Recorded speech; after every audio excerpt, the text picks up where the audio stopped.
Simbora estudar! Quantos filhos Natalina teve? Conceição Evaristo, continuando aqui analisando os contos do livro Olhos d'Água, né? Depois de nós termos analisado ali 3 obras, né? Que acabam com um final trágico para as mulheres, né? A Conceição Evaristo tem essa das protagonistas serem mulheres.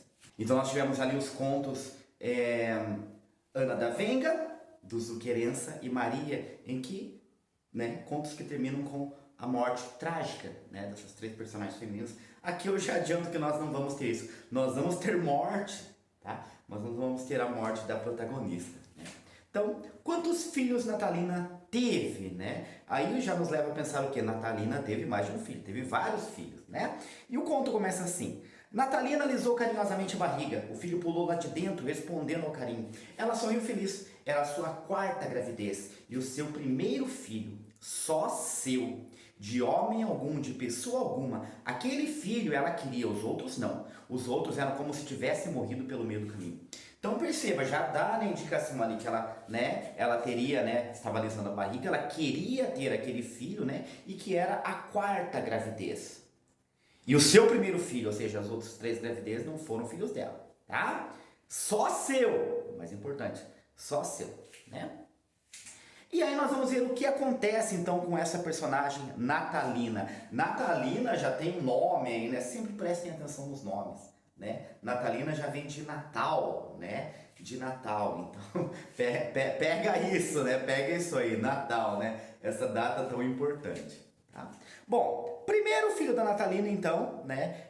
Foi o filho com um amigo ali de infância, o Bilico, né? Os dois cresceram juntos e se descobriram juntos, né? Então ela acaba engravidando do Bilico, a mãe pergunta, né? Se ela queria o filho, ela disse para a mãe que não queria o filho, né? Então ela procurou a mãe querendo ali uma forma de tirar aquele filho. E a mãe perguntou, né? E o Bilico que era o filho, né? Ela falou que ela não queria, não sabia responder por ele.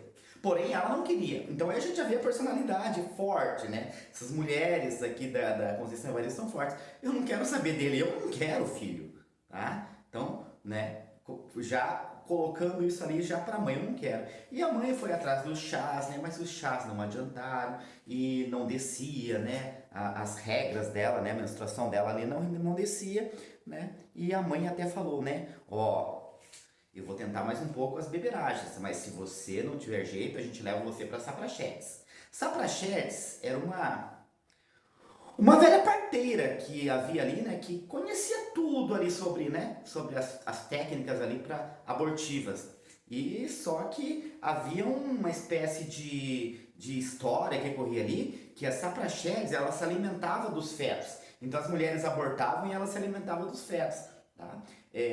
Inclusive, né, aquela coisa, as crianças tinham medo, né, as meninas cresciam com medo, né, da Saprachetes, tá? Como o homem do saco, por exemplo, tá? E nessa de ser entregue para a Saprachetes, ela resolve fugir, né? Ela foge, tá? Para não ter aquele filho. E quando o filho nasce, ele é a cara do Bilico, né? Ela conseguiria fugir de Saprachetes, não queria o menino, mas também não queria que ele fosse comido pela velha. Uma enfermeira quis o menino. A menina mãe saiu leve e vazia do hospital. Então, né, ela deu o menino para uma enfermeira. A segunda gravidez, né, ela dizia que ela brincava gostoso com os homens, né? A nossa narradora, ela coloca, né, que já na segunda vez, ela brincava gostoso com os homens, mas ela não descuidava, né? Quando ela cismava lá qualquer coisa, ela tomava os chazinhos, né? Às vezes até o mês inteiro, até descer. Descia, ela ficava tranquila. E aí ela acaba engravidando do Tonho. O Tonho era um rapaz ali, né? Um namorado dela, né? E ela não decidiu que não ia contar pro Tonho. Ela não ia ter aquela gravidez, né? Mas o Tonho, né, falou que queria o filho, né? Falou que não, eu quero o filho, vamos formar uma família, eu caso com você, nós vamos ter um filho. Mas ela não queria formar família, tá? Ela queria continuar a vida dela assim, sem filho, sem família, né? Tá? Ela gostava dele, ó, tô lendo aqui, ela gostava dele, mas não queria ficar morando com ele. Tônio chorou muito e voltou para a terra dele sem nunca entender a recusa da Natalina. Tá? Voltou levando consigo o filho que Natalina não quis. Então o segundo filho ficou com o Antônio. O primeiro ficou com a enfermeira do hospital, o segundo com o Antônio. A terceira gravidez, ela também não queria.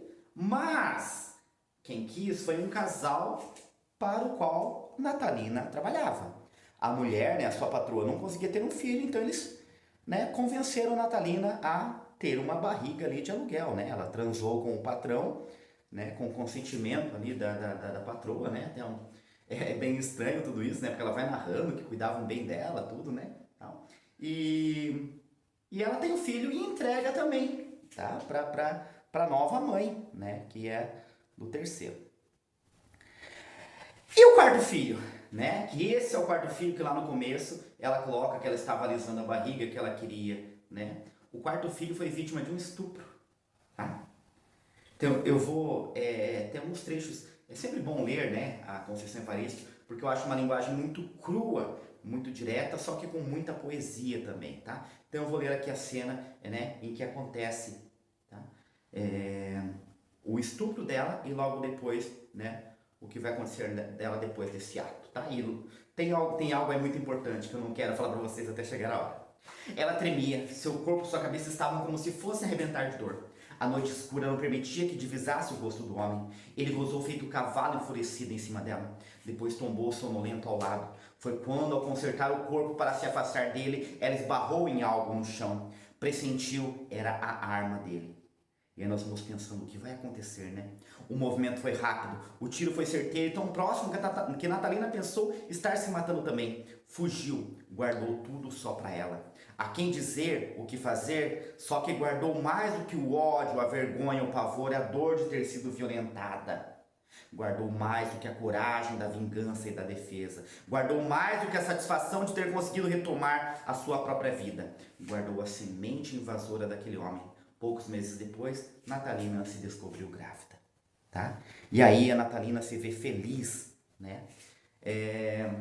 Se vê feliz, né, com aquele filho que agora seria só dela, né? O pai já estava morto, né? O Sapraxedes não ia tomar aquele filho agora, né? Não ia conseguir comer aquele filho nunca. E ela teria aquele filho, que aquele seria o único filho, né, que seria realmente dela, porque seria só dela, tá? Então aí a gente vê a questão da independência, né, de uma mulher. Como eu falei anteriormente, o personagem principal aqui não morre, né? E tem ainda um final feliz de esperança. Beleza, pessoal? Espero que tenham gostado. Por hoje é isso e simbora estudar!